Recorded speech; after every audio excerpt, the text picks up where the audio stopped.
Bonjour et bienvenue à BDSM sans extra. Aujourd'hui, je te parle de se créer un profil kinky. Ben oui, aujourd'hui, je te parle de toi, t'es une nouvelle personne dans la vie vanille et t'es comme j'aimerais ça peut-être me créer un profil pour rencontrer des gens kinky puis je sais pas trop comment faire. Ben sache que je vais être là aujourd'hui pour t'aider parce que il y a des choses à faire puis parfois il y a des choses à ne pas faire puis qui peuvent être un peu red flag pour des gens de la communauté. Fait que si finalement, ben, t'es une de ces personnes-là qui a un profil de même, ben, peut-être que tu vas pouvoir changer ton profil. Il y a plusieurs sites kinky qui existent. Moi, je vais principalement te parler de FetLife parce que ben, c'est celui que je connais le plus, c'est un de ceux qui est le plus connu. C'est le réseau social de BDSM par excellence. Si tu veux connaître des gens dans le BDSM, te faire des amis, voir les événements, peu importe tout ce qui est en lien avec la communauté BDSM, puis que t'es pas sur ce site-là, ben sache que tu devrais l'être. Fait que dans le fond, FetLife, ce que c'est similaire à Facebook, mais pour des gens qui sont dans le BDSM / fétichiste. Donc, FetLife, fétiche, life. C'est gratuit, donc la seule chose que tu as besoin techniquement, c'est une adresse courriel. Ce qui est le fun, c'est que ben il y a des forums, il y a des événements, tu peux te faire des amis, il y a des photos à regarder. Puis ben techniquement, c'est pas un réseau de rencontres. Prends ça en considération parce que si tu vas sur FetLife pour écrire à des gens dans le but de les rencontrer, ben c'est autant cringe que juste d'écrire à quelqu'un random sur Facebook. Ça se peut que ça marche, mais les chances sont minces. Parce que dans le fond, techniquement, ben moi, les gens que j'ai dans mes amis, c'est soit des gens que je connais dans la vraie vie, soit des gens que j'admire vraiment leur travail, soit, tu sais, c'est pas le genre de site où est-ce que je vais juste rajouter tout le monde puis qu'on va être amis alors que je te connais pas. Je te connais pas. On n'est pas amis. Fait que si tu fais juste me rajouter, je vais juste te refuser. Je te connais pas. Par contre, ce qui est pratique là-dessus, c'est que tu peux quand même follow des gens. Moi, il y a beaucoup d'artistes que j'aime vraiment ce qu'ils font, que ce soit des artistes de photographie, des artistes de shibari, peu importe. Ben, j'aime vraiment voir qu'est-ce qu'ils font, puis je les connais pas dans la vraie vie. Ben parfois, ça se peut que je les follow à place de les rajouter en amis, parce que il y en a que sur leur profil disent « Ah, j'accepte tout le monde, c'est chill ». Ben, s'il y a une personne qui dit ça, puis que tu l'addes, ben c'est correct, elle a donné son consentement sur son profil. Mais tu sais, si c'est pas écrit ça, ben de juste rajouter tout le monde, c'est pas un bon plan. Il y a une possibilité d'avoir un abonnement payant sur FetLife qui te donne le droit de voir des vidéos. Donc ça, c'est cool. Avant de commencer à parler de se créer un profil kinky, je vais te parler de la sécurité sur Internet. Sache que les photos peuvent toujours être utilisées pour retrouver la véritable identité à quelqu'un. Si tu veux poster des photos sur des sites comme FetLife, sache que peut-être que ce serait pertinent que tu n'utilises pas la même photo de profil pour Facebook. Sache aussi que, justement, si tu veux pas être retraçable, peut-être que c'est mieux de pas mettre des photos avec ta face. Par contre, il y a une option sur le site qui est de mettre certaines photos seulement disponibles pour tes amis. Donc, il y a beaucoup de gens qui utilisent ce type d'option-là pour mettre des photos de leur face juste avec leurs amis. Il y a d'autres mondes qui vont mettre des photos soit plus osées ou soit plus gore, seulement pour les amis. Parfois, c'est préférable de pas montrer tout à tout le monde. Ma manière de réfléchir, c'est je sais que c'est un profil qui est public, là. Fait que, est-ce que je trouverais ça chill que ma mère voit ces photos-là? Fait que j'essaie de rester dans ce cadre-là. Si j'ai du nu, d'habitude c'est plus du nu artistique. Je mets rien de 100% vulgaire. Mais ça, tu sais, ça c'est mes règles à moi. Tu sais, si toi, ça te dérange pas de mettre une photo de toi avec ton pénis puis ta face, ben t'as le droit, là, c'est chill. T'as le droit de le faire. C'est juste, pense-y avant de poster la photo, tu sais. Une autre chose qui est très différente sur ce type de profil-là, c'est que d'habitude, le nom que tu utilises, c'est un pseudonyme. Comme moi, j'utilise le pseudonyme Guernica. Alors que, ben, mon vrai nom, c'est, je te l'annonce maintenant, c'est pas Guernica.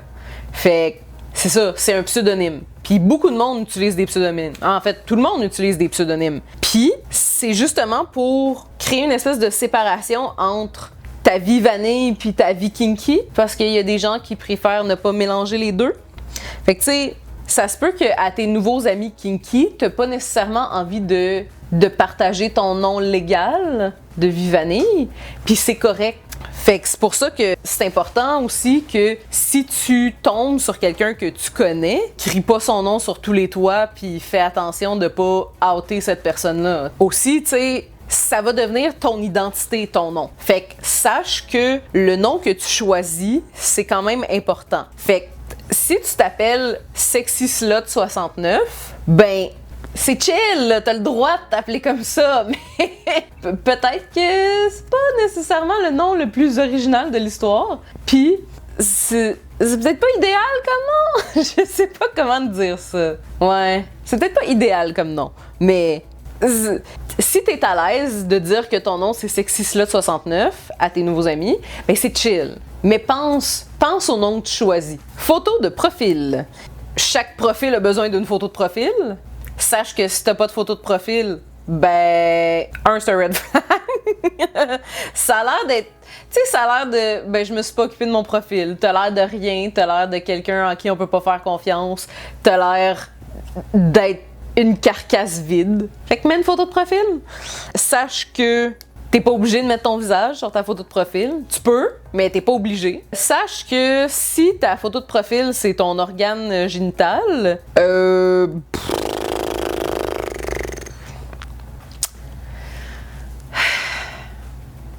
moi, ça me montre c'est quoi ta personnalité pis c'est quoi ton intérêt, là.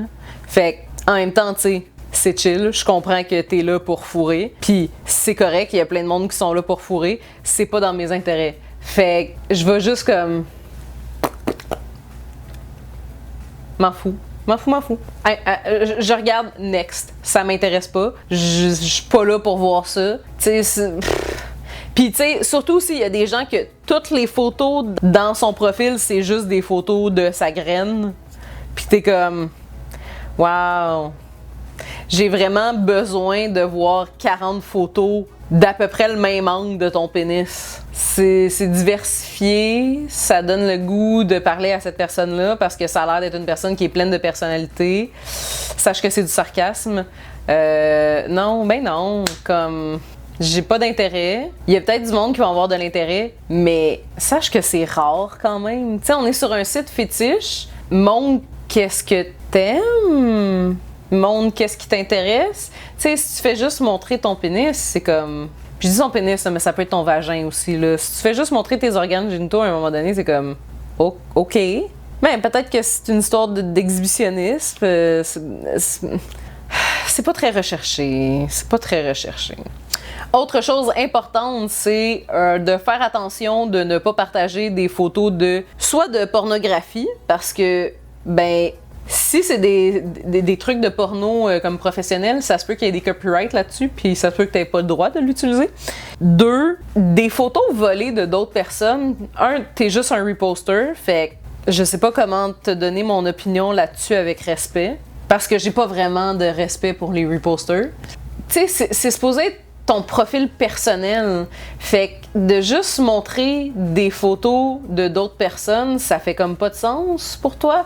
Ben, en fait, je comprends que tu peux vouloir partager des choses parce que tu as trouvé ça beau, mais techniquement, c'est un profil de toi. Fait qu'on veut savoir toi, t'es qui, t'es quoi, t'aimes quoi. Tu fais quoi dans ta vie? C'est quoi tes kinks? Qu'est-ce que tu sais, partage-nous qu'est-ce que tu fais. Tu sais, techniquement, moi, OK, oui, je fais de la photo, fait c'est sûr que j'aime ça, partager des photos que j'ai fait. J'aime ça, partager du shibari, parce que c'est ce que je fais aussi. Puis j'aime ça, partager des trucs fétiches, parce que j'aime le fétichisme. Puis... Mais tu sais, OK, oui, je fais de la photo, fait que ça aide à partager des photos que moi-même j'ai fait. Force-toi, c'est ton profil. Force-toi, c'est ton profil, c'est ta carte de visite pour rencontrer des gens.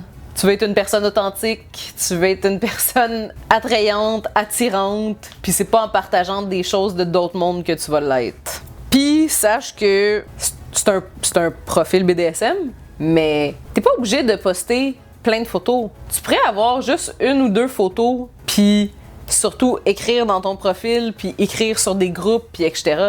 T'as le droit de pas être une personne qui aime poster des photos, tu sais.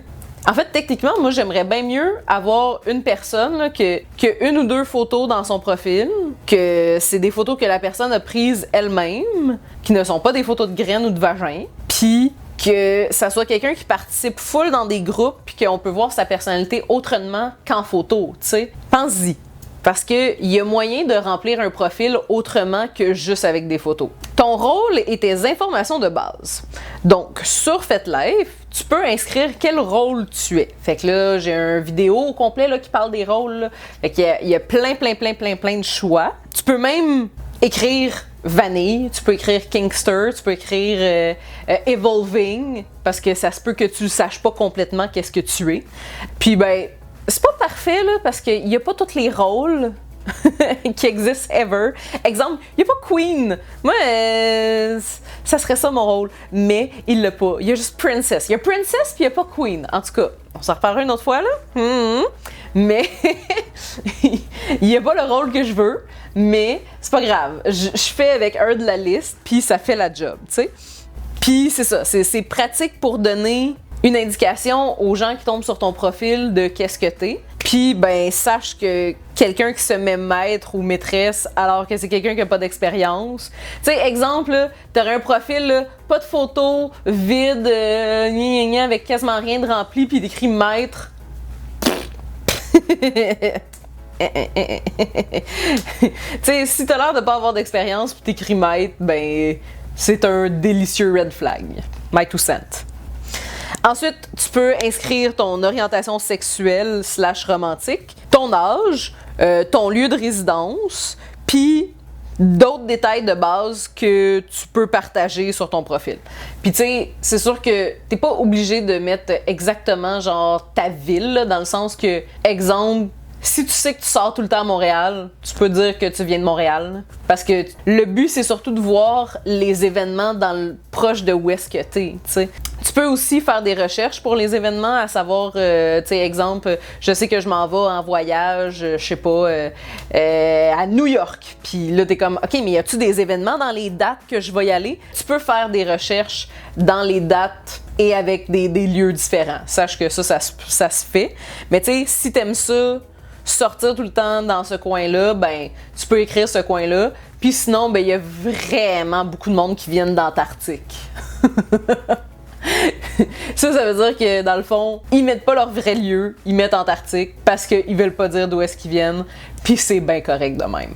Fait que, si t'as pas envie de mettre d'où est-ce que tu viens, tu peux écrire Antarctique, c'est chill. C'est comme très connu sur la communauté que si tu mets Antarctique, c'est juste que tu veux pas le partager, là. Même chose que si tu mets 99 ans, ça veut dire que tu veux pas partager ton âge. Puis c'est chill aussi. Ensuite, tu peux inscrire qu'est-ce que tu recherches, à savoir, tu recherches des rencontres, des événements, des amis, etc. Tu peux inscrire aussi les statuts de tes relations. Tu sais, exemple, il y a beaucoup de monde qui vont inscrire, ben oui, leur relation amoureuse, mais ils peuvent inscrire aussi, je mentor telle personne ou je suis dans la même famille que telle personne. Souvent, c'est pas la vraie famille vanille dans la vraie vie, là. C'est plus une famille, genre une rope family ou une leather family. Puis ça, c'est comme une famille choisie, un peu comme les drag queens, je sais pas si tu connais ça, mais si tu connais ça, ben souvent, tu sais, t'as la drag mother puis la drag daughter, puis c'est comme, j'ai montré à telle personne telle affaire, puis, tu sais, ça peut être bien aussi, ou tu sais, il y a du monde qui se met en tant que sisters ou brothers, puis ça, souvent, c'est pas des frères ou des sœurs dans la vraie vie, c'est juste que c'est des personnes fucking proches qui se protègent, tu sais. Tu peux aussi inscrire si t'es dans une relation polie, si tu es dans un couple ouvert. C'est bien d'être franc à ce sujet-là. Parce que si t'es le genre de personne qui cheat, qui va tromper sa partenaire, mais ça regarde pas bien dans la communauté. Les gens aiment l'honnêteté dans la communauté BDSM. Fait que si t'es du genre à mentir, ben t'es pas quelqu'un de confiance. Fait que pas envie de jouer avec toi. Ensuite, il y a une section à propos de moi. Fait que dans le fond, c'est là que tu peux inscrire du texte pour te présenter si tu as envie de le faire. T'es pas obligé de le faire. Sache que t'es pas obligé, mais tu peux aussi justement parler un peu de toi. Genre, j'aime ci, j'aime ça, des trucs que j'aime dans Vivané, etc., etc. Moi, souvent, ce que je dis, c'est « Viens pas me parler parce que je suis pas parlable, laisse-moi tranquille. » Puis, on dirait que le monde, il lise pas. Sache que souvent, le monde, il lise pas. Fait que moi, j'aime ça l'inscrire quand même, mais ça arrive souvent qu'il y a du monde qui lise pas. Puis, ben, ils viennent t'écrire, puis ils viennent te rajouter en ami alors que t'as écrit clairement sur ton profil « Ne me rajoute pas en ami si on se connaît pas, puis on s'est pas rencontré dans la vraie vie, etc. » Puis, ben, c'est ça, tu sais. C'est là-dessus que tu peux justement donner ton consentement pour dire ben tu peux m'ajouter en ami ou ne m'ajoute pas en ami. Puis c'est sûr que tu sais, si ton but c'est justement de faire des rencontres, de faire des nouveaux amis, etc., ben en inscrivant un peu c'est quoi tes intérêts personnels, ben c'est sûr que si tu dis je sais pas, j'aime tel type de musique, 420 friendly, j'aime les chats, whatever, ben peut-être que quelqu'un qui va lire ton profil va faire « Ah, ça me rejoint, fait que, tu sais, oui, j'ai envie de te parler. » Parce que souvent, tu sais, si quelqu'un vient m'écrire, ben je vais aller voir son profil. Puis si son profil est fucking vide, ben ça se peut que je réponde pas. Mais si son profil est cool, puis que ça a l'air d'être une personne intéressante, ben il y a bien plus de chances que j'aie envie de répondre, tu sais. Tu peux aussi inscrire le type de relation que tu cherches, tu sais, à savoir si tu es plus quelqu'un qui recherche du 24/7 ou quelqu'un qui veut juste faire ça dans la chambre une fois de temps en temps, ou tu sais, c'est quand même pertinent de le verbaliser déjà à quelque part sur ton profil parce que justement, si quelqu'un cherche du 24/7 puis te dit dans ton profil que tu cherches du 24/7, ben peut-être que déjà là, vous avez des affinités qui pourraient fitter, tu sais. En gros, mets des informations qui peuvent être pertinentes pour commencer une conversation. Parce que peut-être que quelqu'un va tomber sur ton profil, puis que vous allez pouvoir vous mettre à jaser, puis ça va être cool. Mais tout, qu'est-ce que tu peux mettre qui peut être pertinent. Puis ça va être un autre de mes pet peeves à moi, mais fais attention à tes fautes. OK, je comprends. Dans le sens que tu peux facilement passer ton texte dans Antidote ou dans un logiciel quelconque qui va t'aider à faire des corrections et tout ça. Là. Comme, c'est pas si compliqué que ça. Puis, c'est ta carte de visite. C'est ton profil. C'est toi. Fait que ça serait le fun que ça soit pas de bourré de non-sens puis que les phrases soient tout croche puis que, genre, j'ai besoin de le lire à voix haute pour comprendre ce qui est écrit tellement c'est mal écrit. Comme, des fois, ça fait pas de sens, là. Puis, OK, je comprends que il y a des personnes qui sont dyslexiques, il y a des personnes qui ont de la misère avec le français. Je comprends ça. Mais c'est ton profil. Tu peux prendre le temps de le faire. Puis, sinon, tu peux peut-être demander à un ami de t'aider. Peut-être que dans le texte du profil, tu peux inscrire « J'ai vraiment de la misère avec mon français, fait que si on se parle en privé, ça se peut que j'écrive mal. » Tu peux le prévenir, ça. Tout est faisable. Mais un profil écrit tout croche, là, c'est un peu cringe, c'est plate, ça fait pas professionnel. OK, je comprends qu'on n'est pas dans un truc professionnel, mais pour moi, c'est pertinent comme un profil LinkedIn, tu sais, comme... Puis, OK, c'est peut-être parce que j'aime le protocole, que j'aime que les choses soient faites comme il faut, là, mais... Pour moi, c'est ton profil, c'est de la manière que tu te présentes. Si tu te présentes tout croche, ben ça me montre que t'es tout croche, tu sais. Fait que you do you. Si tu veux te présenter comme étant tout croche, c'est chill, c'est ton profil, tu fais ce que tu veux avec. Je te dis juste mon humble opinion. Tu fais ce que tu veux avec mon opinion. Bon, je peux te parler rapidement des profils red flag. J'en ai un petit peu parlé au début du vidéo, mais on peut en parler encore. Ça va tout être ramassé ensemble, fait que ça va être facile. Ben, les gens qui mettent des organes génitaux comme avatar, de pas avoir de photos. Tu sais, quelqu'un qui a pas de photo, là, c'est comme quelqu'un qui a pas de photo sur Facebook, là. Comme, si quelqu'un qui a pas de photo de profil sur Facebook qui vient de parler, là, tu vas faire comme arc votant t'existe pas. Ben, c'est la même chose. Des noms d'utilisateurs qui sont mal choisis, comme c'est ton nom. Dis-toi que si t'es pas à l'aise de le dire à voix haute, peut-être que tu devrais prendre un autre nom. Sache que sur FetLife, toute ton activité, on la voit. Puis tu sais, on voit sur le feed qu'est-ce que les autres ont liké, commenté, etc. Fait que si tu laisses des commentaires de merde sur les photos des autres, ben on va le voir. Fait que peut-être que t'es mieux de pas faire ça. sache aussi qu'on voit dans quel groupe que t'es abonné. Fait que, tu sais, si tu dis que t'es un soumis qui est à la recherche de femmes dominantes, puis que t'es sur plein de groupes de femmes esclaves, ça se peut que ça l'envoie des mixed messages. Mais, tu sais, ça se peut que t'essayes des nouvelles affaires, puis c'est chill, mais sache que ça peut envoyer des messages un peu confus. Fait que ça va être ça pour les profils, profil FetLife, mais profil kinky. En gros, tu te présentes à la communauté. Fait que pense à ce que tu as envie de présenter, puis elle a l'air un peu sympathique. Ou j'allais dire pas si tu veux pas avoir l'air sympathique, mais en même temps, tu veux te faire des nouvelles relations, tu sais, tu veux te faire des nouveaux amis, peu importe. Tu sais, pense-y, là. Pense-y comme il faut. Fait qu'on va se voir pour un prochain vidéo. Pour le moment, tu likes, tu subscribes, tu partages à tes amis, puis on se revoit la semaine prochaine!